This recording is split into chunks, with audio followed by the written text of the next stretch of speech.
Superposition principle क्या था कि अगर बहुत सारी वेव्स जिनके amplitudes let's say y1 amplitude y2 etcetera है, अगर ये दोनों वेव्स आपस में मिलेंगी तो अगर ये इन फेज मिले, मतलब जैसे क्रस्ट में क्रस्ट ऐड होगा, ट्रफ में ट्रफ ऐड होगा, तो रिजल्टेंट एम्पलीट्यूड पहले से बढ़ जाएगा। लेकिन सुपरपोजिशन को बेसिकली डिफाइन किया जाए तो दो एम्पलीट्यूड्स का आपस में एड अप होना, ऐड भी हो सकते हैं, सब्ट्रैक्ट भी हो सकते हैं। जैसे इस एनिमेशन में आप देखते हैं कि एक एम्पलीट्यूड पॉजिटिव है, दोनों एम्पलीट्यूड ये देखें पॉजिटिव है, तो रिजल्टेंट एम्पलीट्यूड इंक्रीज किया। अब जब रिफ्लेक्शन के बाद अब ये आउट ऑफ फेज है, अब एक क्रस्ट और एक ट्रफ है, दोनों मिलेंगे तो देखें रिजल्टेंट एम्पलीट्यूड कुछ लम्हों के लिए बिल्कुल जीरो हो गया। तो सुपरपोजिशन है वो सिचुएशन जिसमें दो वेव्स के एम्पलीट्यूड्स आपस में ऐड अप हों। इसके बाद जो सुपरपोजिशन उसमें रिजल्टेंट एम्पलीट्यूड इंक्रीज करता है, जैसे ये दोनों y1 y2 पहले भी आपको दिखाया। यहाँ पर इस एनिमेशन को आप गौर से देखें क्योंकि ये तो आप पहले एक नज़र देख भी चुके हैं। इस एनिमेशन को दोबारा रिपीट होने देखें, एक वेव दूसरी वेव की तरफ बढ़ रही है ज़्यादा स्पीड से, दोनों का फेज सेम है, तो देखें दोनों के एम्पलीट्यूड्स इंक्रीज किए। अब जिस वेव की स्पीड ज़्यादा थी वो अपने पाथ पर उसी स्पीड से ट्रैवल कर गई। तो जिस लम्हे में ये दोनों एक दूसरे में मर्ज हुए हैं उस एक लम्हे को सुपरपोजिशन कहा जाता है। ये था इन फेज सुपरपोजिशन। इन फेज है कि क्रस्ट में क्रस्ट एड अप होगा, रिजल्टेंट एम्पलीट्यूड पहले से बढ़ेगा। आउट ऑफ फेज सुपरपोजिशन क्या है, देखें ये दोनों वेव्स आउट ऑफ फेज एक दूसरे की तरफ मूव कर रही। अगेन वॉच कि क्रस्ट और ट्रफ आपस में एड अप होकर रिजल्टेंट एम्पलीट्यूड बढ़ाने की बजाय कम कर रहे हैं। यहाँ पर आपकी बुक डायग्राम है कि एक रिजल्टेंट y1 है, एक रिजल्टेंट y2 है, दोनों आउट ऑफ फेज हैं। क्रस्ट के सामने ट्रफ है, ट्रफ के सामने एक क्रस्ट है, दोनों एक दूसरे के इफेक्ट को कैंसिल करेंगे और रिजल्टेंट में हमें कुछ भी एम्पलीट्यूड नहीं मिलेगा। अब चूंकि वेव्स आपस में सुपरपोज करती हैं तो तीन तरह के प्रोसेस हो सकते हैं। The waves can either interfere. The superposition of waves can either create beats or it can create stationary waves. अगर दो waves की frequency भी सेम है और डायरेक्शन ऑफ ट्रेवल भी सेम है, जैसे इस इमेज में आप देख सकते हैं कि एक वेव के साथ दूसरी वेव ट्रेवल कर रही है तो कुछ पॉइंट पर कंस्ट्रक्टिव और कुछ पॉइंट पर डिस्ट्रक्टिव इंटरफेरेंस हो रहा है, तो दे विल क्रिएट इंटरफेरेंस। अगर दो वेव्स की फ्रीक्वेंसी में स्लाइट डिफरेंस है मगर स्टिल उनकी डायरेक्शन ऑफ प्रोपोगेशन सेम है तो they will create beats. Beats को अंडरस्टैंड करने के लिए आप इस चैप्टर का जो टॉपिक बीट्स है उसको प्रॉपर सुन सकते हैं। इसी तरह स्टेशनरी वेव्स, इनमें फ्रीक्वेंसी तो सेम है लेकिन जो डायरेक्शन ऑफ मोशन है वो ऑपोजिट है।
तो डियर स्टूडेंट्स, अब हम स्टार्ट करते हैं topic stationery waves in a stretched string. अब यहाँ पे स्ट्रिंग यूज हो रही है। स्ट्रिंग से पहले एक सिंपल सा इंट्रोडक्शन दे दूं कि देखें म्यूजिकल इंस्ट्रूमेंट्स जो हैं उसमें कितने ही स्ट्रिंग इंस्ट्रूमेंट्स हैं, जैसे गिटार है, सितार है, वायलिन है, यानी उनमें जो मोड्स ऑफ वाइब्रेशंस हैं उनमें से डिफरेंट फ्रीक्वेंसीज जो है वो प्रोड्यूस की जा सकती हैं। फॉर एग्जांपल गिटार स्ट्रिंग अगर आपने देखी हो तो उसमें कुछ स्ट्रिंग्स जो हैं वो थिक होती हैं और कुछ थिन होती हैं। थिक स्ट्रिंग से जो फ्रीक्वेंसी है वो लो प्रोड्यूस होती है और थिन स्ट्रिंग जो है उससे फ्रीक्वेंसी हाई प्रोड्यूस होती है। फिर इसी तरह लेंथ के अकॉर्डिंगली भी डिफरेंट फ्रीक्वेंसीज जनरेट करने के लिए गिटार के जो फ्रंट पार्ट होता है उसके ऊपर डिफरेंट लेंथ सेट करके आप डिफरेंट फ्रीक्वेंसीज जनरेट कर सकते हैं। तो स्टेशनरी वेव इन स्ट्रेच्ड स्ट्रिंग समझने के लिए आपको सबसे पहले ये अंडरस्टैंड करना है कि speed of a transverse wave. ये मैंने यहाँ पर ट्रांसवर्स क्यों लिखा है, क्योंकि स्ट्रिंग में जो वेव्स प्रोड्यूस होती हैं वो नेचर में ट्रांसवर्स वेव्स होती हैं। स्ट्रिंग में लॉन्गिट्यूडनल वेव्स प्रोड्यूस नहीं हो सकती। एक स्ट्रेच्ड स्ट्रिंग में जो ट्रांसवर्स वेव्स का प्रोडक्शन या स्पीड है वो प्रोपोर्शनल है v is equal to under root f over m. Here f is the force of tension in the string. अब देखें जितना ज्यादा स्ट्रिंग को आप टाइटली उसमें तनाव पैदा करेंगे, खिंचाव पैदा करेंगे, उतनी ज्यादा स्पीड ऑफ वेव बढ़ जाएगी। फिर m एक्चुअल में m over l मास पर यूनिट लेंथ फैक्टर है, इसे m over l पढ़ा जाता है और इसका यूनिट किलोग्राम पर मीटर है। तो पूरा फॉर्मूला अगर हम m over l के साथ पुट करें तो ये बनता है v is equal to f cross l over m। ये चैप्टर नंबर 1 में डायमेंशनल एनालिसिस में भी गिवन है। सिमिलरली स्पीड ऑफ वेव की ये इक्वेशन भी होती है v is equal to f lambda। अब हम इन दोनों स्पीड इक्वेशंस को कंपेयर करें, अगर f lambda equals to under root f over m, lambda इधर डिवाइड कर दे, f is equal to 1 over lambda under root f over m। अब frequency directly proportional to the tension force and frequency is inversely proportional to the mass element. अब मैंने शुरू में बताया कि मास जिस स्ट्रिंग का ज्यादा होता है उसके अंदर पैदा होने वाली फ्रीक्वेंसी लोअर होती है, यानी वो थिक साउंड प्रोड्यूस करेगा। So stationary wave in a stretched string में अब हम स्टडी करते हैं जो मोड्स ऑफ वाइब्रेशन है।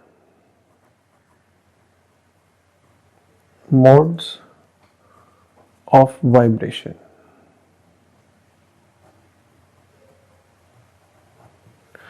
Let's say we set some equations. First harmonic,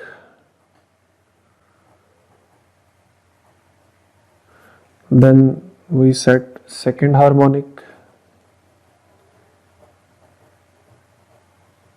further हम n harmonics तक इसको जनरलाइज करेंगे। अब हम फर्स्ट हार्मोनिक से अगर स्टार्ट लें तो करना आपने ये है कि एक स्ट्रिंग आप सपोज कर लें,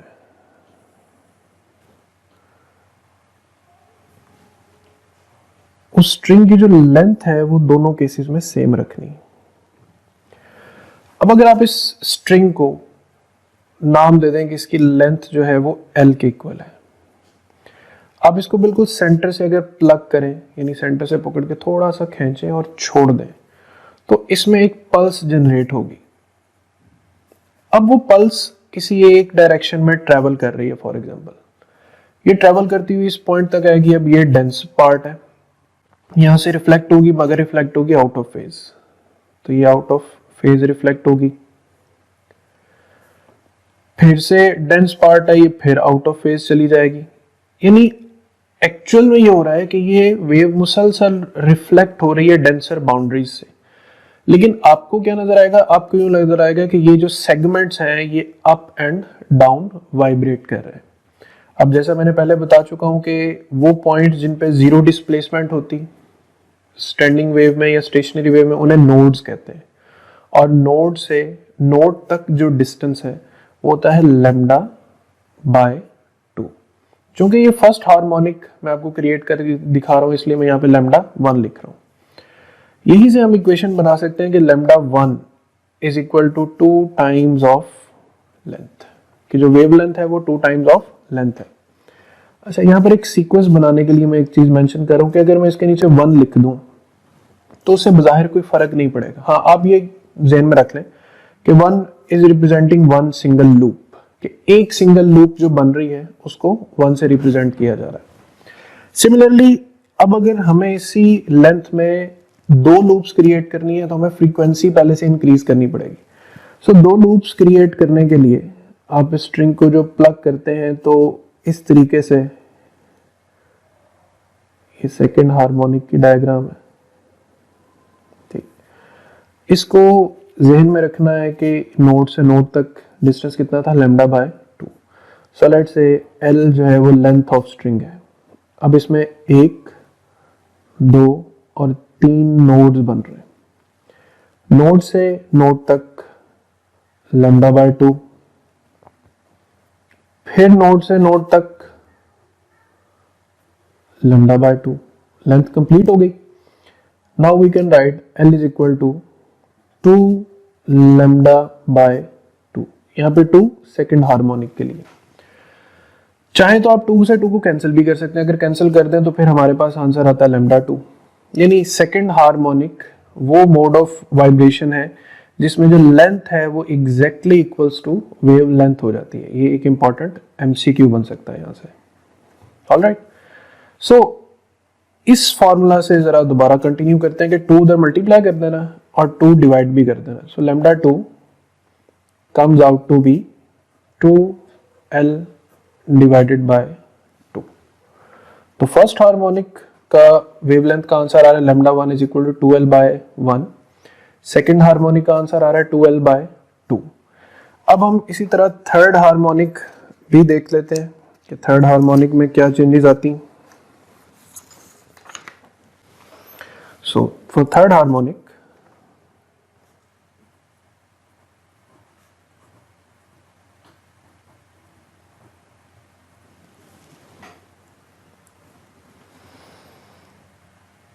सेम वही लेंथ, और अब इसमें 2 की बजाय 3 नंबर ऑफ लूप्स जो है वो हम क्रिएट करेंगे।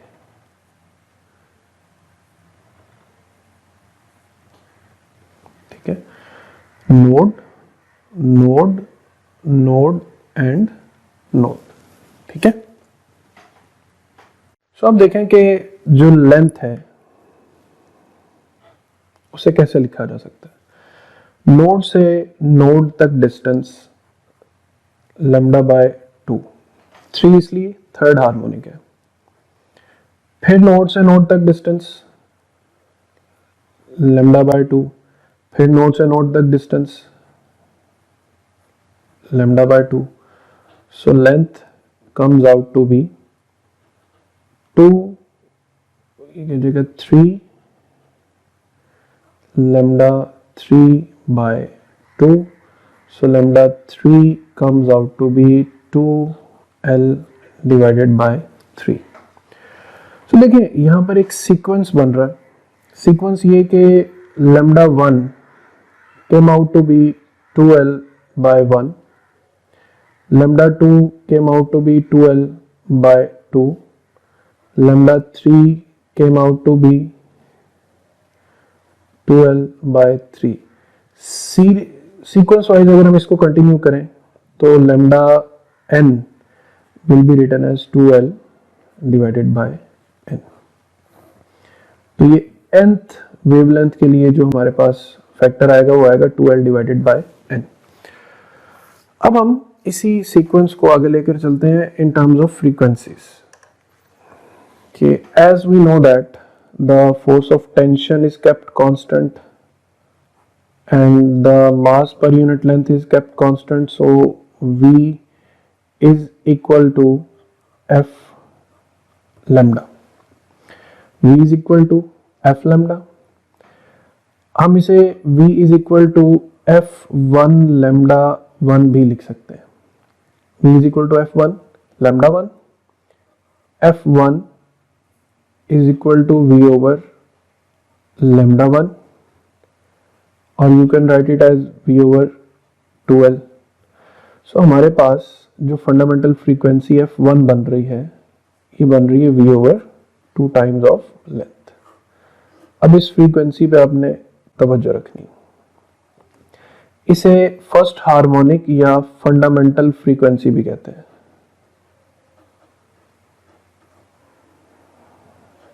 ठीक है, फंडामेंटल फ्रीक्वेंसी। अब हम सेकेंड केस पे आते हैं। चूंकि यहाँ भी टेंशन और मास पीरियड लेंथ कांस्टेंट है तो we can also be written as the product of F2 and lambda 2। So from here F2 is equal to V over lambda 2। F2 is equal to V over lambda 2 की value यहाँ पे लिख दें 12 divided by 2 can be written as 2 times of v over 12। अब v over 2l की value किसके equal है, f1 के, तो हम लिख सकते हैं 2 टाइम्स ऑफ f1। तो f1 फिर सेकेंड हार्मोनिक जो है वो 2 टाइम्स ऑफ f1 है। अब आते हैं थर्ड हार्मोनिक पे। We can also write v is equal to f3 lambda 3, तो f3 can be written as v over lambda 3। lambda 3 की वैल्यू है 2l by 3, तो हम लिखेंगे v over 2l by 3। तो f3 came out to be 3 times of v over 2l can be written as 3 times of f1। so फिर एक sequence generate हो रहा है कि हमने देखा कि f1 is equal to v over 2l, f2 is equal to 2 times of v over 2l, or we can say 2f1, f3 came out to be 3 times of v over 2l, or we can say it 3f1। तो sequence को proceed करें तो n harmonics अगर string में create होंगी तो n v over 2l ये formula, और हम लिख सकते हैं n f1। So the sequence of f1 f2 f3 and so on up to fn, these are called harmonic series. ये जो f2 है इसे फर्स्ट ओवरटोन भी कहा जाता है, ठीक है। ये in terms of frequencies f2 is named as first overtone, यानी फर्स्ट मल्टीपल ऑफ f1। तो यहां तक एक सीक्वेंस क्रिएट हो गया, लैम्डा n का फॉर्मूला, fn का फॉर्मूला, ये एक सीक्वेंस हो गया। इसके बाद अगर हम स्ट्रिंग केसेस पे जाएं कि स्ट्रिंग की जो इक्वेशन थी v is equal to under root of f over m, हम लिख सकते हैं v is equal to f1 lambda 1 equals to under root f over m। First wavelength किसके इक्वल थी, 2 टाइम्स ऑफ लेंथ के, तो under root of f over m, और यहां से f1 की वैल्यू हम लिख सकते हैं 1 over 2 times of length under root f over m। कि अगर हम यहां से लेंथ ऑफ स्ट्रिंग को वेरी करें, टेंशन को वेरी करें, मास पर यूनिट लेंथ को वेरी करें, तो फ्रीक्वेंसी किस तरीके से वेरी होगी। सो ये था टॉपिक हमारे पास stationary waves in a stretch string, जिसमें कुछ जनरल फॉर्मूलाज आपने याद रखने हैं। Lambda n is equal to 2l divided by n, fn is equal to nv over 2l, और fn is equal to nf1, where you have to remember कि n is equal to 1 2 3 and so on। so ये था stationary wave in a stretched string। Students next topic अब हमारा है stationery waves in air columns. Air columns और simply remember pipes, कि pipes में जो स्टेशनरी वेव्स प्रोड्यूस हो सकती हैं। एक चीज पे गौर करना है कि यहाँ पे एयर यूज हो रही है, स्ट्रिंग नहीं। एयर में जो स्पीड ऑफ साउंड है वो आपने पढ़ा था स्पीड ऑफ साउंड के टॉपिक में, गैमा p ओवर रो, कि it depends upon the elastic factor and density of the medium. So speed of sound अगर प्रेशर कांस्टेंट रखा जाए और इलास्टिसिटी यानी डेंसिटी, ये दोनों फैक्टर्स अगर कांस्टेंट रख लिए जाए तो हम एयर कॉलम्स में स्टेशनरी वेव्स कैसे प्रोड्यूस कर सकते हैं। दूसरा डिफरेंस ये कि स्ट्रिंग में जो नेचर ऑफ स्टेशनरी वेव्स थी वो ट्रांसवर्स थी, जबकि एयर कॉलम्स में जो स्टेशनरी वेव की नेचर है वो लॉन्गिट्यूडनल है।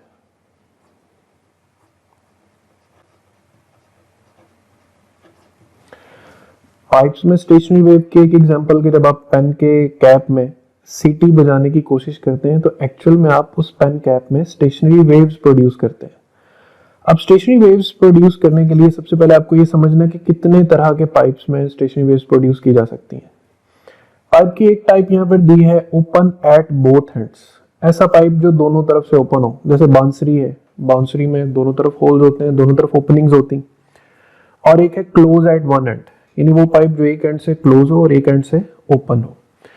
सो अब आपको ये चीज अंडरस्टैंड करनी है गौर से कि देखें जहां एंड ओपन है वहां पे एयर मॉलिक्यूल्स को फ्रीडम ऑफ वाइब्रेशन है कि they can freely vibrate at open ends. So जो ओपन एंड्स होंगे वहां पर बनेंगे एंटीनोड्स। एंटीनोड्स वो पॉइंट्स हैं which have freedom to move और vibrate up and down. So यहां भी एंटीनोड बनेगा, यहां पर भी एंटीनोड बनेगा। लेकिन अगर हम क्लोज एंडेड पाइप में देखें तो दो पार्ट्स हैं, एक एंड ओपन है जहां पे फ्रीडम है तो यहाँ पे क्या बनना चाहिए, एंटीनोड्स। लेकिन जहां पे फ्रीडम ऑफ वाइब्रेशन नहीं है, जो क्लोज एंडेड पाइप है, वहां पर सीज्ड मॉलिक्यूलर मोशन एग्जिस्ट करेगा और वहां पर हम कंसीडर करेंगे कि यहाँ पर नोड्स डेवलप होंगे।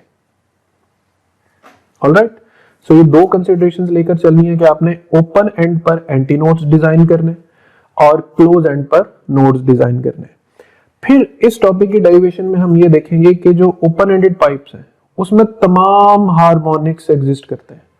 तमाम हार्मोनिक्स एग्जिस्ट करने का मतलब कि उसमें F1 भी एग्जिस्ट करता है, उसमें F2 जो कि 2 टाइम्स ऑफ F1 है वो एग्जिस्ट करता है, F3 3 times of F1 exist करता है। लेकिन हम क्लोज एंडेड पाइप्स में देखेंगे कि सिर्फ और सिर्फ ऑड हार्मोनिक्स जो हैं वो एग्जिस्ट करते हैं, जो इवन हार्मोनिक्स हैं वो क्लोज एंडेड पाइप्स में एग्जिस्ट नहीं करते। So let's start the first situation कि हमारे पास पाइप्स हैं जो ओपन है बोथ एंड से। अभी जैसे मैंने कहा कि ओपन एंड्स पर एंटीनोड्स बनने चाहिए, तो फर्स्ट, सेकंड और थर्ड हार्मोनिक्स ड्रॉ करने के लिए आपने क्या चीजें जहन में रखनी है। आपने इस डायग्राम को गौर से देखना है, दो एंटीनोड्स बन रहे हैं और एक नोड बन रहा है। फर्स्ट हार्मोनिक में एक नोड बनेगा। अब आते हैं सेकंड हार्मोनिक पे, एंटीनोड एंटीनोड एंटीनोड नोड और नोड। तो ये पिक्चर ड्रॉ करने में आपको क्या चीज हेल्प आउट करेगी कि सेकंड हार्मोनिक में दो नोड्स बनने चाहिए। जितना नंबर हार्मोनिक का उतने number of nodes. Third harmonic में antinode antinode antinode and antinode. Third है तो नोड कितने बन रहे हैं, 1 2 एंड 3। तो फर्स्ट हार्मोनिक में 1 नोड, सेकंड में 2, थर्ड में 3 नोड्स। अब क्या कंसीडर करना है कि लेट्स से इस पाइप की लेंथ L है, सेम लेंथ है तो हम तीनों दफा लेंथ L लिख देते हैं। एंटीनोड से एंटीनोड तक डिस्टेंस भी कितना होता है, λ/2। सो λ/2। λ1 यहाँ पे क्यों आ रहा है, टू रिप्रेजेंट फर्स्ट हार्मोनिक। यहां से λ1 की इक्वेशन क्या बनेगी, 2L। और अगर मैं इसे 1 पे डिवाइड कर दूं तो सेम वही इफेक्ट है कि 1 representing first harmonic. Second case पे आ जाए, एंटीनोड से एंटीनोड तक डिस्टेंस λ/2, फिर एंटीनोड से एंटीनोड तक distance λ/2। So length came out to be 2 times of λ/2। Similarly मैं फिर यहाँ पे वही सिचुएशन रिपीट करूंगा कि यहाँ पे length exactly equal to wavelength हो गई। अब यहीं से अगर हम λ2 की वैल्यू निकालें तो it comes out to be 2L divided by 2। Third case पे आ जाए, एंटीनोड से एंटीनोड 1 ट्रैक आ गया तो ये आ जाएगा λ/2। फिर एंटीनोड से एंटीनोड तक λ/2, फिर एंटीनोड से एंटीनोड तक λ/2। ये लैम्डा के साथ 3 क्यों आ रहा है, थर्ड हार्मोनिक के लिए। तो length came out to be 3 times of λ/2 and here λ3 comes out to be 2L divided by 3. So watch the sequence. λ1 is equal to 2L by 1, λ2 is 2L by 2, λ3 is 2L by 3. So finally λn अगर हम find करेंगे तो वो किसके equal होगा, 2L by n के। यहां तक वेवलेंथ सॉर्ट आउट हो गई। अब आते हैं फ्रीक्वेंसी पर। हमने जो भी कहा था कि इसमें स्पीड ऑफ साउंड डिपेंड करती है प्रेशर और डेंसिटी, जो इलास्टिसिटी और डेंसिटी है, तो अगर वो दोनों फैक्टर्स कांस्टेंट है तो हम लिख सकते हैं v is equal to f1 λ1। Similarly f1 can be written as v over lambda 1 can be written as v over 2l. So f1 is equal to v over 2l. ये हमारे पास fundamental note आ गया. Similarly यहां पर हम लिखेंगे v is equal to f2 lambda 2, f2 is equal to v over lambda 2, f2 is equal to v over, अब lambda 2 की value क्या है 12 by 2, 12 by 2, तो it came out to be 2 times of v over 2l. Similarly v is equal to f3 lambda 3, f3 is equal to v over lambda 3 equals to 3 times of v over 2l. यहां से ये value pick कर लें. तो f1 v over 2l है, f2 2 times of v over 2l है, f3 3 times of v over 2l है. तो हम लिख सकते हैं कि f2 is actually 2 times of f1 and f3 is equal to 3 times of f1.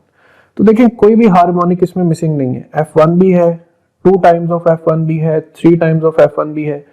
So clearly अगर हम इसको फाइनलाइज करें तो fn can be written as n times of f1 और also fn can be written as nv over 2l. तो यहां तक हमारे पास ओपन एंडेड पाइप की थ्योरी जो है वो कंप्लीट होती. अब हम चलते हैं क्लोज एंडेड पाइप पर, the pipe which is close eight one and. Again the same consideration के अब फर्स्ट हार्मोनिक बनाना है तो इसमें गौर से देखना है, एक ओपन एंड है और एक क्लोज एंड है.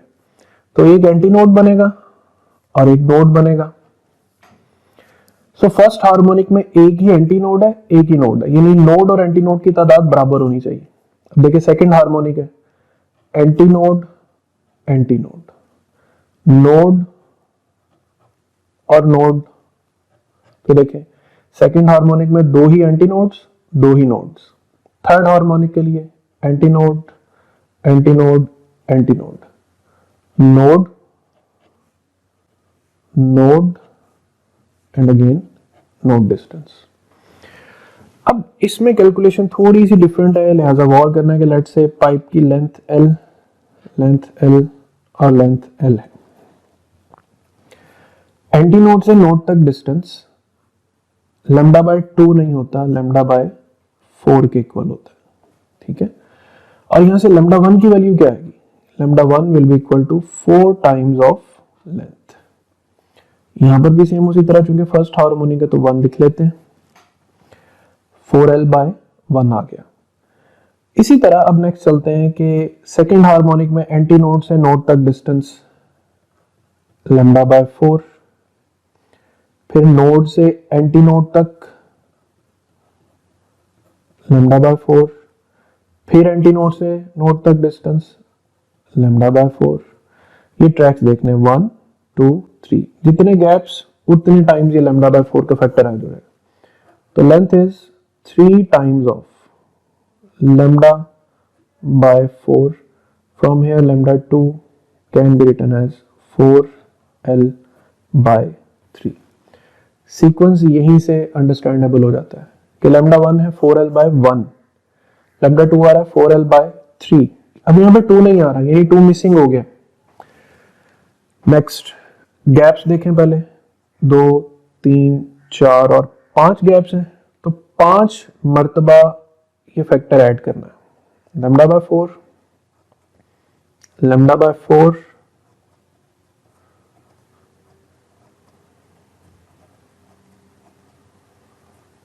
ऑलराइट. 3 इसलिए थर्ड हार्मोनिक है. So L is equal to 5 times of lambda by 4. This implies that lambda 3 is equal to 4l divided by 5. 4l by 1, 4l by 3, 4l by 5 odd numbers चल रहे हैं. इसका मतलब ये हुआ कि lambda n will be equal to 4l by n, but n will be equal to all odd numbers. L will be equal to all odd numbers. अब आते हैं फ्रीक्वेंसी पर. v equals f1 lambda 1, f1 v over lambda 1 v over 4l, तो fundamental frequency close ended pipe में आ रही है v over 4l, ठीक है। Similarly v is equal to f2 lambda 2, f2 comes out to be v over lambda 2, f2 is equal to, अब lambda 2 की value लिखेंगे तो हमारे पास आएगा 3 times of v over 4l, 1 और फिर 3, यहाँ पर v is equal to f3 lambda 3, so f3 is equal to v over lambda 3 can be written as 5 times of v over 4l, ठीक है। so 1, 3, 5 up to so on, तो हम लिख सकते हैं Fn will be equal to nv over 4l और equals to n times of F1, but शर्त वही है कि n should be equal to all odd numbers, ठीक है। इसकी मैं कुछ मिसालें आपको देता हूं ओपन और क्लोज एंडेड की, तो आप इसे इजीली अंडरस्टैंड कर जाएंगे। लेट्स से आपके पास एक ओपन एंडेड पाइप है जिसकी फंडामेंटल यानी F1 है 20 हर्ट्ज। अब अगर आपसे कहा जाए इसका F2 फाइंड करें और इसका F3 फाइंड करें, तो ओपन एंडेड में आपको पता है कि इवन नंबर्स मिसिंग नहीं होते और तमाम हार्मोनिक्स प्रेजेंट होते हैं, तो F2 होगा 2 टाइम्स ऑफ F1, F3 होगा 3 टाइम्स ऑफ F1, ये हो जाएगा 2 मल्टीप्लाई बाय 20, ये हो जाएगा 3 मल्टीप्लाई बाय 20, तो 40 हर्ट्ज भी एग्जिस्ट करेगा, 60 हर्ट्ज भी एग्जिस्ट करेगा। अब यही क्वेश्चन मैं आपको इस तरह दूं कि आपके पास एक क्लोज एंडेड पाइप है जिसकी फंडामेंटल फ्रीक्वेंसी 20 हर्ट्ज है, तो इट्स क्लियर कि इसके F2 की इक्वलिटी है 3 टाइम्स ऑफ F1, F3 की इक्वलिटी है 5 टाइम्स ऑफ F1। सो पहली फ्रीक्वेंसी तो 20 हर्ट्ज है, लेकिन 3 टाइम्स ऑफ 20 इसका F2 है, 5 टाइम्स ऑफ 20 इसका F3 है, ये आ जाएगा 60 हर्ट्ज, ये आ जाएगा 100 हर्ट्ज। तो देखें जो इवन हार्मोनिक्स हमने कहा कि जो 2 टाइम्स ऑफ F1 है या 4 टाइम्स ऑफ F1 है या 6 टाइम्स ऑफ F1 है, ये इसमें एग्जिस्ट नहीं करेगा। फिर एक और कंसिडरेशन कि जैसे 2 के साथ 3 आ रहा है, 3 के साथ 5 आ रहा है, 4 के साथ 7 आएगा, तो ये जानने के लिए कि लेट्स से मैं आपसे कहूं कि F11 किसके इक्वल आएगा, तो आप इसे फिंगर्स पे काउंट करना शुरू कर देंगे। इसका सिंपल सॉल्यूशन ये है कि आप 2n Fn एक इक्वेशन बता रहा हूं, F is equal to 2n minus 1 into F1। जैसे F11 है ना, तो आप यहाँ पे F11 लिखेंगे, 2 इंटू 11 माइनस 1 इंटू F1, तो F11 is equal to 11 to the 22 minus 1 21 times of F1। तो इस तरीके से आप किसी भी नंबर के कंसर्निंग जो ऑड नंबर यहाँ पर आएगा उसे फाइंड आउट कर सकते हैं। तो ये एक सिंपल सा फैक्टर है कि इसमें अब जो आपने समराइज्ड कंडीशंस में चीजें याद रखनी है कि ओपन एंडेड पाइप के लिए क्या चीजें याद रखनी है और क्लोज एंडेड के लिए। ओपन एंडेड के लिए lambda n 2l by n है, क्लोज एंडेड के लिए लैम्डा n जो है वो 4l बाय n है। फर्क इसमें ऑल हार्मोनिक्स या ऑल नंबर्स आर प्रेजेंट, इसमें सिर्फ और सिर्फ ऑड नंबर्स आएंगे। Fn is equal to v over 2l, साथ n मल्टीप्लाई हो रहा है और इट इक्वल टू nF1। यहाँ पे n तमाम इंटीजर्स तमाम होल नंबर्स आ जाएंगे 1 2 3 एंड सो ऑन। यहाँ पर जो Fn है वो आएगा nv ओवर 4l और nF1 बशर्ते कि यहाँ पे n जो है वो तमाम ऑड नंबर्स आएंगे। तो ये है stationery waves in air columns. यहाँ के बाद अब जो पोर्शन होगा स्टेशनरी वेव्स का, उसमें एक दो हम सारी इन्फॉर्मेशन को समराइज कर लेंगे। नंबर 2 मैं आपको इसके कुछ इंपॉर्टेंट ट्रिक्स एंड टेक्निक्स बताऊंगा कि क्वेश्चन अगर डिफरेंट तरीकों से आते हैं तो उनको कैसे टैकल करना होता है। तो स्टूडेंट्स हमारे पास 3 फीचर्स हमने देखे, string, open ended and close ended pipe. अब स्ट्रिंग, ओपन और क्लोज एंडेड में डिफरेंट फीचर्स, मतलब ये कुछ फीचर्स अभी मैंने स्लाइड 1 पे लिखे हैं, इसके बाद स्लाइड 2 पे भी कुछ फीचर्स लिखूंगा। तो लेट्स से कि अगर हम नंबर ऑफ लूप्स की रिप्रेजेंटेशन करते हैं तो वो हम n से करते हैं, नंबर ऑफ लूप 1 भी हो सकते हैं तो n इक्वल्स टू 1 हो जाएगा, नंबर ऑफ लूप्स 10 भी हो सकते हैं, n इज इक्वल टू 10 हो जाएगा। देखना ये है कि जब लूप्स n हो तो नोड्स और एंटी नोड्स कितने कितने बनते हैं। स्ट्रिंग की एग्जांपल पे आ जाए, जब लूप 1 है यानी n इज इक्वल टू 1 है तो हमारे पास एंटी नोड भी 1 ही है, मतलब लूप 1 है बट एंटी नोड पॉइंट सिर्फ 1 है, तो एंटी नोड की जगह पर हम n ही लिख देंगे, यानी अगर लूप्स 10 है तो हमारे पास एंटी नोड्स भी 10 ही बनेंगे। बट जब लूप 1 है स्टूडेंट्स तो हमारे पास नोड्स जो हैं वो 2 बन रहे हैं, यानी n1 है ना तो ये 1 + 1 नोड्स आ रहे हैं, तो हम इसे n + 1 लिख सकते हैं। लिहाजा स्ट्रिंग के केस में जो नंबर ऑफ नोड्स होंगे वो हमेशा n + 1, यानी n अगर 10 है तो नंबर ऑफ नोड्स 11 होंगे और जितनी लूप्स होंगी उतने ही एंटी नोड्स होंगे। सेम यही सिचुएशन ओपन एंडेड पे जाके इन्वर्ट हो जाएगी, उसकी वजह कि एक फर्स्ट फंडामेंटल में उसमें नोड 1 होता है और एंटी नोड्स 2 होते हैं, तो अगर नंबर ऑफ लूप्स n है तो स्टूडेंट्स नोड्स भी n होंगे, लेकिन एंटी नोड जो है वो नोड से 1 डिजिट ज़्यादा होंगे, n + 1। और क्लोज एंडेड में तो बहुत ही सिंपल है, एक से फंडामेंटल नोड में एक ही एंटी नोड होता है और एक ही नोड होता है, तो अगर नंबर ऑफ लूप्स 2 हो जाएंगी तो 2 ही नोड्स और 2 ही एंटी नोड्स हो जाएंगे। तो यहाँ तक ये इन्फॉर्मेशन क्लियर हो गई। फिर उसके बाद फर्स्ट फंडामेंटल वेवलेंथ λ1 स्ट्रिंग में 2l, ओपन एंडेड में 2l और क्लोज एंडेड में ये होती है 4l। सो मैक्सिमम वेवलेंथ जो हम अटेन कर सकते हैं students with the help of an stationary wave system, तो वो 4 टाइम्स ऑफ लेंथ हो जाती। अब एक्चुअल में ये 2l/1 भी लिखा जा सकता है, ये 2l/1 और ये भी 4l/1 लिखा जा सकता है, सच दैट जब हम λ1 से λ2 पर आते हैं तो हमारी डेरिवेशंस क्या थी, 2l/2 for string, 2l/2 for open ended, but 4l/3, यानी ये 1 से जंप करके किस पे आ गया, 3 पे, ऑड नंबर सीक्वेंस पे। 3 से किस पे जाएगा, 5, 7 एंड सो ऑन।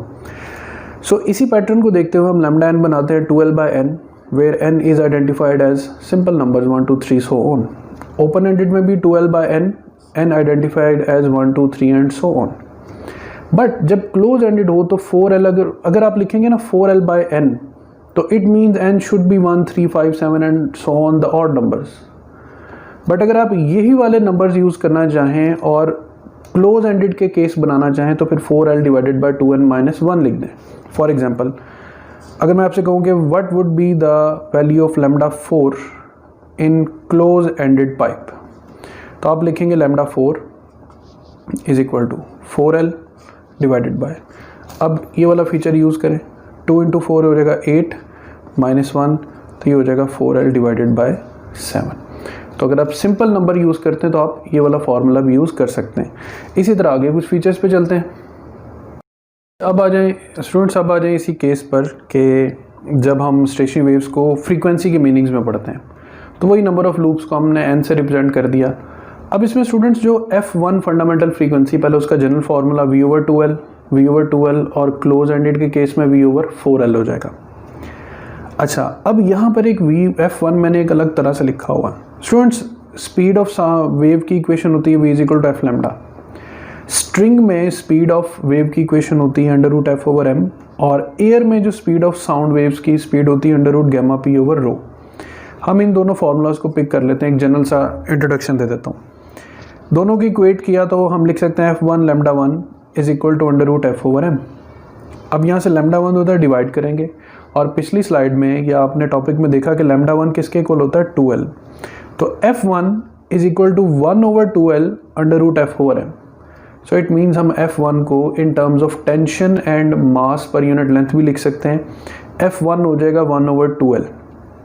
इसी तरह ओपन एंडेड के लिए 1/2l, बट यहाँ पे चूंकि साउंड यूज़ होता है तो √γp/ρ हो जाएगा।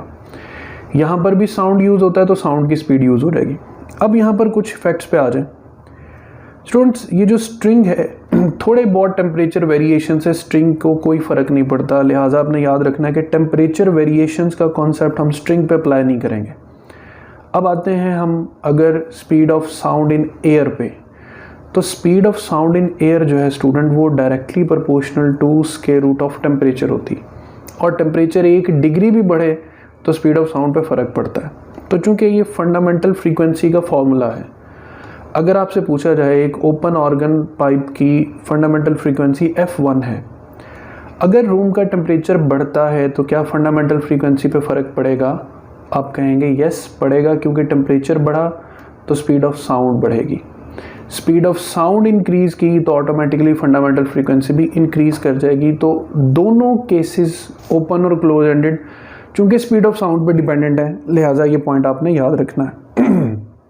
फिर F2 पे आ जाए तो F2 की इक्वेशन क्या बनी? 2 टाइम्स ऑफ V/2L, ये रहा V/2L, जिसको हम लिख सकते हैं 2 times of F1। Then equation 2V/2L, इसको भी लिख सकते हैं 2 टाइम्स ऑफ F1। और फिर यहाँ पर इक्वेशन फ्रीक्वेंसी की बनी 3 टाइम्स ऑफ V/4L, जिसको हम लिख सकते हैं 3 टाइम्स ऑफ F1। तो यहाँ पर सिंपल नंबरिंग चलेगी और यहाँ पे ऑड नंबर्स चलेंगे। अच्छा, यही F2 इस इक्वेशन के मीनिंग्स में देखें, F1 था तो यहाँ पे 1 आ रहा था, ये पहचान बता रहा हूँ। F2 हो जाएगा तो यहाँ पे 2 आ जाएगा। अच्छा, स्ट्रिंग के लिए 2 आएगा, ओपन के लिए 2 आएगा, बट क्लोज एंडेड के लिए यहाँ पे 3 आएगा, क्योंकि क्लोज एंडेड में जो वेवलेंथ है वो 4L/3 होती है, जो λ2 होता है। सो स्टूडेंट्स, हम अगर जनरलाइज करें तो स्ट्रिंग का जनरल फार्मूला बनेगा NF1 या फिर N/2L√F/M। NF1 N/2L√gamma p/ρ, again NF1 N/4L√gamma p/ρ, बशर्ते कि यहाँ पर जो n है वो 1, 3, 5 एंड सो ऑन क्या हो, ऑड नंबर्स में हो, जबकि इन दोनों केसेस में जो n है उसकी वैल्यू 1, 2, 3 एंड सो ऑन चलेगी। तो ये स्टूडेंट्स फंडामेंटल फ्रीक्वेंसी से रिलेटेड जो कॉन्सेप्ट हैं, प्लस टेम्परेचर रिलेटेड कॉन्सेप्ट, और ये फार्मूला कैसे डिराइव हुआ, तो ये बातें ज़हन में रखनी है। अब हम आगे चलते हैं प्रॉब्लम सॉल्विंग की तरफ। पहली टाइप की प्रॉब्लम सॉल्विंग है कि filling a pipe. For example आपके पास एक क्लोज एंडेड पाइप है। अब उस क्लोज एंडेड पाइप की लेंथ L है और ऑब्वियसली उसकी जो फंडामेंटल फ्रीक्वेंसी की इक्वेशन है वो V/4L है। ये पूरी लेंथ इंक्लूड हो रही है। इन केस कि अगर इसमें साउंड वेव एंटर होती है स्टूडेंट्स, तो वो साउंड वेव पूरा इस पाइप के बॉटम तक ट्रैवल करेगी।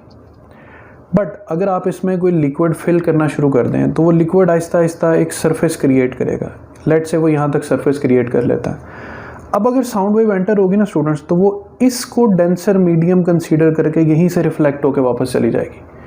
सो जब हम एक पाइप को किसी भी लिक्विड, किसी भी मटेरियल से फिल करते जाएंगे तो समझ लें कि जहाँ पे सरफेस बनेगा पाइप वहीं तक कंसीडर होगा, उससे नीचे वाला हिस्सा पाइप का इंक्लूड नहीं होगा। सो इफेक्टिवली क्या हुआ, the effective length of pipe has decreased, और लेंथ के डिक्रीज़ करने से स्टूडेंट्स जो फंडामेंटल फ्रीक्वेंसी है वो क्या करेगी, इंक्रीज़ करेगी। सो अगर किसी एम्प्टी वेसल में आप कोई लिक्विड भरना शुरू कर देंगे तो आहिस्ता आहिस्ता उसकी जो आवाज़ है उसकी फ्रीक्वेंसी बढ़ती चली जाएगी। सेकंड केस कि अगर ओपन क्लोज एंडेड पाइप का रिलेशन बिल्ड करना हो फंडामेंटल फ्रीक्वेंसीज का या एट्सेट्रा, तो देखिए ओपन एंडेड पाइप की फंडामेंटल है V/2L, क्लोज एंडेड की है V/4L। अब क्लोज एंडेड का फॉर्मूला मैं दोबारा लिख रहा हूँ, क्या था V/4L, 4 को मैंने लिख दिया 2 × 2। अब ये जो V/2L है, ये रहा V/2L, किसके बराबर है, F ओपन के। तो F close is equal to F open divided by 2। So we have two relations, F close is equal to F open by 2 और F open is equal to 2 times of F close. How to use it in a formula in an problem. कहता फर्ज करें आपके पास एक open ended pipe है जिसकी fundamental frequency 100 hertz है, उसका F2 और F3 क्या होगा। अब ओपन एंडेड में आपको पता है F2 होता है 2F1, F3 होता है 3F1, तो ये सिंपली हो जाएगा 200 हर्ट्ज और ये सिंपली हो जाएगा 300 hertz. But now if it says कि एक ओपन एंडेड पाइप की फंडामेंटल फ्रीक्वेंसी 100 हर्ट्ज है और आप उसका एक एंड क्लोज कर देते हैं लाइक दिस, तो पहली बात जब आपने उसका एक एंड क्लोज कर दिया ना स्टूडेंट्स, तो अब ये ओपन एंडेड नहीं रहा, अब ये क्या हो जाएगा क्लोज एंडेड। और क्लोज एंडेड की फंडामेंटल फ्रीक्वेंसी ओपन एंडेड के फंडामेंटल से हाफ होती है। अब जब ये ओपन था इसकी फंडामेंटल कितनी थी 100, हाफ हो जाएगी तो कितनी हो जाएगी 50 हर्ट्ज। अच्छा, अब अगर कहा जाए कि जब इसका एक एंड क्लोज हो गया अब इसका F1, F2 और F3 बताएं, तो F1 तो 50 हर्ट्ज हो गया, इसका F2 क्या होगा 3 टाइम्स ऑफ F1, F3 क्या होगा 5 टाइम्स ऑफ F1, तो ये हो जाएगा 150 और ये हो जाएगा 250 हर्ट्ज। तो इस तरीके से भी प्रॉब्लम्स वेरी कर सकते हैं the relation between open and close pipe relations. Students फर्ज करें अब हमारे पास एक सिचुएशन है कि हमारे पास एक ओपन एंडेड पाइप है जिसकी टोटल लेंथ L है। अब ओपन एंडेड है तो इसकी फंडामेंटल फ्रीक्वेंसी की इक्वेशन हो जाएगी V/2L, alright, and let this V/2L is equal to 100 hertz.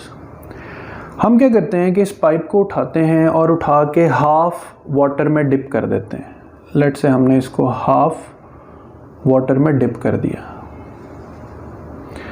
अब पूछा जाए कि इसकी फंडामेंटल फ्रीक्वेंसी कितनी हो जाएगी, तो स्टूडेंट्स दो चेंजेस आई। पहली चेंज कि अब यहाँ पे सरफेस बन रहा है तो नीचे वाला पाइप तो वैसे इंक्लूड नहीं होगा, ठीक हो गया, तो अब इसकी लेंथ पहले से हाफ हो जाएगी। दूसरी चेंज कि अब ये ओपन एंड से किस में कन्वर्ट हो गया, क्लोज एंडेड में। क्लोज एंडेड में चेंज हो गया है स्टूडेंट्स, तो F क्लोज हमारे पास हो जाएगा V/4L, but here F close is equal to V/4, length तो हाफ हो चुकी है तो यहाँ पे L/2 आ जाएगा। तो अब हमारे पास V/2 और 4 कैंसिल हो गए तो 2L ही बचेगा। यानी लेंथ हाफ होने की वजह से जब हमने यहाँ पे हाफ लेंथ पुट की है तो हमारे पास अगेन क्या बना, V/2L, और V/2L किसके इक्वल था, 100 हर्ट्ज के। तो इट्स वेरी सिंपल, ये सिचुएशन, ये क्वेश्चन एज इट इज़ याद रखना है कि अगर स्टूडेंट्स एक ओपन एंडेड पाइप को हाफ वाटर में डिप कर दिया जाएगा तो उसकी फंडामेंटल फ्रीक्वेंसी जो है उस पर कोई फ़र्क नहीं पड़ेगा, इट विल रिमेन सेम। इस तरह कुछ प्रॉब्लम्स यूँ आते हैं कि what is the distance between first and nth node, या फिर यूँ भी हो सकता है what is the distance between first and anti node, यानी दोनों एक जैसी टर्म्स यूज़ हों या दोनों नोड यूज़ हों, यानी फर्स्ट और nth भी नोड हो या फर्स्ट और nth एंटी नोड हो। अगर ऐसा सवाल आ जाए स्टूडेंट्स तो इस डिस्टेंस का शॉर्टकट है n-1 इंटू λ/2, और तीनों केसेस में सेम शॉर्टकट है, S is equal to n-1 λ/2। For example मुझसे स्ट्रिंग में ओपन या क्लोज एंडेड पाइप में ये पूछा जाए कि फर्स्ट और फिफ्थ नोड में कितना डिस्टेंस होगा, तो I will simply write, fifth use हुआ ना वर्ड, तो n की जगह 5 -1 और साथ आपने λ/2 मल्टीप्लाई कर देना है, तो 5 - 1 λ/2 ये हो जाएगा 4 λ/2 का। सिमिलरली फर्स्ट और सिक्स्थ एंटी नोड में, फर्स्ट और सिक्स्थ एंटी नोड दोनों ही एंटी नोड यूज़ हुए, तो 6 यूज़ करना, 6 - 1 5 λ/2, ये इसका आंसर आ जाएगा। लेकिन अगर क्वेश्चन स्टूडेंट यू हो कि what is the distance between first node and nth anti node, या फिर first anti node and nth node, तो देन उस डिस्टेंस का शॉर्टकट है 2n-1 λ/4। फॉर एग्जांपल मैं आपसे कहूँ कि फर्स्ट नोड और 7th एंटी नोड के दरमियान कितना डिस्टेंस है, तो n की वैल्यू क्या यूज़ होगी, 7। अब 7 2 14 - 1 13 टाइम्स ऑफ λ/4 स्टूडेंट्स, ये आंसर आएगा, और ये तीनों केसेस में जो फॉर्मूला होगा वो क्या होगा, सेम होगा। स्टूडेंट्स इसी तरह variation of speed in the string पे आ जाएं, तो ये जो फार्मूला V = √F×L/m, इसको थोड़ा सा मॉडिफाई करके हम एरिया और रेडियस की चेंजिंग्स पे भी बात कर लेते हैं। तो स्टूडेंट्स F×L/m लिख के याद रखना कि फंडामेंटल फ्रीक्वेंसी V/2L के बराबर होती है। Now see the mass can be written as density into volume, density can be written as area into length, 3 dimension होती है ना, लेंथ, विड्थ और हाइट, तो एरिया इंटू लेंथ बन जाएगा, लेंथ से लेंथ कैंसिल हो जाएगा। तो स्पीड की इक्वेशन F/AV। अब यहाँ पर एरिया स्पीड के साथ क्या रिलेशन दे रहा है, इनवर्स रिलेशन। सो अगर वायर का क्रॉस सेक्शनल एरिया बढ़ेगा तो उसकी स्पीड कम होगी। अब वायर्स के एरिया में πr² भी उसका फॉर्मूला होता है, r² है तो मतलब ये डायमीटर स्क्वायर भी कंसीडर हो सकता है। सो अगर वायर का डायमीटर या रेडियस या एरिया बढ़ेगा स्टूडेंट्स तो स्पीड होगी कम, और स्पीड अगर कम होगी स्टूडेंट्स तो फंडामेंटल फ्रीक्वेंसी भी पहले से क्या हो जाएगी, कम हो जाएगी। क्वेश्चन आते हैं कि हमने नंबर ऑफ़ लूप्स क्रिएट करनी है तो हम स्ट्रिंग को किस पॉइंट पे प्लग करें, यानी उसको किस पॉइंट से खींच कर छोड़ें। तो बहुत सिंपल है, अगर मैं चाहता हूँ स्ट्रिंग में एक लूप बने तो मुझे चाहिए कि मैं ये जो स्ट्रिंग जिसकी लेंथ l है इसको बिल्कुल सेंटर से पकड़ के खींचूँ और खींच के छोड़ दूँ, यानी प्लग करके छोड़ दूँ। तो अगर मैं इसको l/2, अब ये जो पॉइंट है ये l/2 होगा ना, यहाँ से प्लग करूँगा तो कितनी लूप्स बनेंगी, 1 लूप बनेगी। अब अगर मैं चाहता हूँ 2 लूप्स बने स्टूडेंट्स, तो then I must pull it from l/4 and if I want कि इसमें 3 लूप्स बने तो फिर मुझे इसे प्लग करना पड़ेगा l/6 से। तो नंबर ऑफ लूप्स में और प्लगिंग पॉइंट में क्या रिलेशन बन रहा है, this can be written as l/2 × 1, this can be written as l/2 × 2, this can be written as l/2 × 3, तो where 1 2 3 are the number of loops। तो जनरल फार्मूला हमारे पास बनेगा कि अगर हम एक स्ट्रिंग में फॉर एग्जांपल 5 लूप्स क्रिएट करना चाहते हैं तो we must plug it from 2 × 5, यानी from the length l/10। So that's how you can solve these problems in shortcut।